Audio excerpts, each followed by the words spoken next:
It's time to rise up, Atlanta. That's right, we're taking a trip to the ATL, the Dirty South, for the 2025 scheduled win-loss prediction series. I'm working on each team, all 32 NFL franchises. I'm giving you the win-loss predictions, how I see their season maybe playing out with the NFL season less than 4 months away, the regular season. The schedule's released. We're looking at each team, kind of giving a win-loss prediction. Obviously, we like to do it. We don't know how the season's going to go. It could go the complete opposite. But stay tuned. Make sure you subscribe if you're new. Hit the like button. It costs you nothing and it helps us get pushed out to other people who may want to see more content like this. Hit the bell to know when all of our content drops. And as always, leave a comment. Any comment helps us out. Give me your prediction, games you're looking forward to, and you can even let me know your favorite emoji or what you got planned for the week ahead. Let's get to it. I'm really intrigued with the Falcons. Raheem Morris going into another year. Michael Penix into year two. They did sign Kirk Cousins. That failed, but it seems to show why they drafted Michael Penix. Arthur Blank, we know he's one of the more notable owners in the NFL. I like what they did in the draft, getting Jalen Walker out of Georgia. He doesn't have to go far. And James Pierce out of Tennessee. He doesn't have to go far. Two potential edge rushers of the future. We know the problem with the Falcons has always been their defense. Falcons are going to falcon.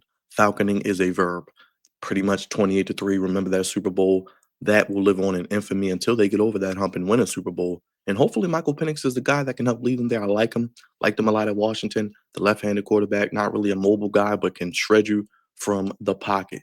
And then in the 96th, with the 96th pick, the third round, you get Xavier Watts. I love that pick. If he didn't get hurt, he'd probably be a first or second rounder. One of my favorite safeties in the draft, right behind Emin Wari and Malachi Starks. That is a really good pick. Three starters on defense in two first round picks. Didn't have to give up too much to get them. And the third round pick, Xavier Watts. I think if they can play like they are projected to, Atlanta, you got three studs on defense, three potential starters for the next 5+ years that are going to really help your team because I think offense isn't the problem with the Atlanta Falcons. It is defense. But let's get into the schedule and what do we see happening. They kick off in the NFC South showdown against Tampa, and I think they win that game. I think they win against Tampa at home. I think they start the season 1-0. Then they go to Minnesota. I think they lose that, and I think they lose to Carolina the next week. Two road games that are going to be tough. That Minnesota game is on the road Sunday Night Football. I do think, like I said, they win against Tampa, they lose Minnesota, they lose against Carolina. They have Washington at home. Now that could be a win. That could be a loss. I'm gonna say they win that. I'm gonna say they win that to get to 2-2 before an early week 5 bye. Then they got Buffalo at home after the bye week. I know Buffalo's favored in every game. I can't wait to look at their schedule. I think they win that. I think they get that win. That could be like their Super Bowl, their coming out party at home. I think they win that to get to 3-2. Then they go to San Francisco. I'm high on them this year. I think they go to 3-3. Then they host Miami. I think they could win that. That's 4-3. Then they go to New England. I think they lose that 4-4.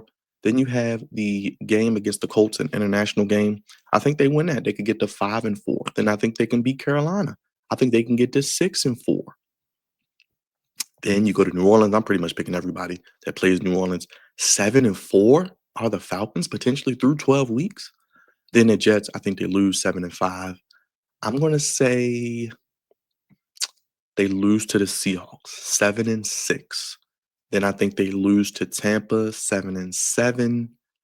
Then I think they lose to Arizona 7-8. But I think they could beat the Rams at home. Monday Night Football could be another Super Bowl play where they're playing all they got because we don't know what's left in the tank, and this could be for their season. I think they win 8-8, and then New Orleans at home 9-8. I think I'm going 9-8 for the Falcons. That last game is week 18, flex game. It'll be at 1 p.m. There's no need to flex it because the Saints are going to suck. But I'm going with 9-8 for the Falcons, I think. I think that's fair. I think they have an opportunity now. If they could steal a few games on the road, I think that is going to be the key because I think they'll play well at home. I think they'll win. Like I said, I have them beating the Rams and I have them beating the Buffalo Bills at home while losing to the Seahawks at home. So you go 2-1 in those three, that is pretty good. And you can still maybe one on the road. That 9-8 could maybe turn to 10-7. 10-7 could be the difference between getting in the playoffs and missing the playoffs. And that's the question because the NFC is really, really no, it's wide open. It's wide open. Outside of who? The Eagles. I guess if you wanna put the Commanders in there, you wanna put the Rams in there, you wanna put whomever else in there. The NFC is, for the most part, wide open. Detroit Lions, you can put them in there, but there are about 4 spots open, at least, in my opinion, for the NFC, especially when we get to those 3 wild cards.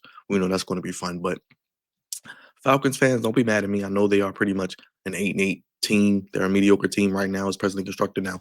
If these young players play like they're supposed to, and that defense can maybe be a top 15 defense under Raheem Morris, we may be on to something there. But I think 9-8 is a fair, accurate record prediction for them. Like I said, it's not a daunting schedule. They do have an international game against the Colts. They have to win the games they have to win. Like the international game against the Colts, they got to beat the Saints twice, beating Carolina at least once, splitting with Tampa Bay. If they could split with Tampa Bay, if they could split with Carolina, sweep New Orleans, and like I said, maybe win some of these games against Buffalo at home, the Rams at home, maybe the Seahawks at home, beat the Commanders at home, they could maybe win 10, 11 games. But I think the Falcons are eventually going to falcon to some degree. I don't know what Michael Penix is going to be. I think he's going to be good, but if he doesn't take that step that they're projecting him to take, and Drake London, Kyle Pitts, Bijan Robinson, please give Bijan the ball. He should get 20 to 25 carries a game.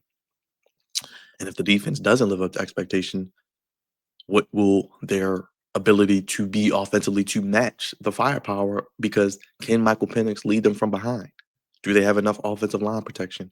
Do they have the ability to, like I said, play from behind if they are do get into a 14, 17, 20, 21 point deficit?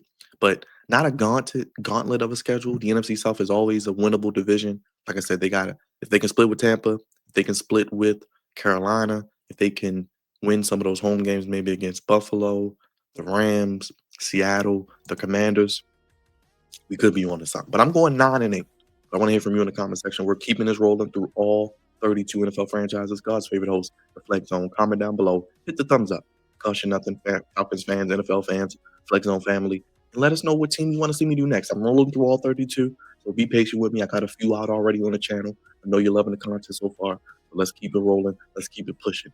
Nobody in YouTube is working as hard as we are on the Flex Zone. The only place giving you your NFL content and getting you ready for the 2025 season.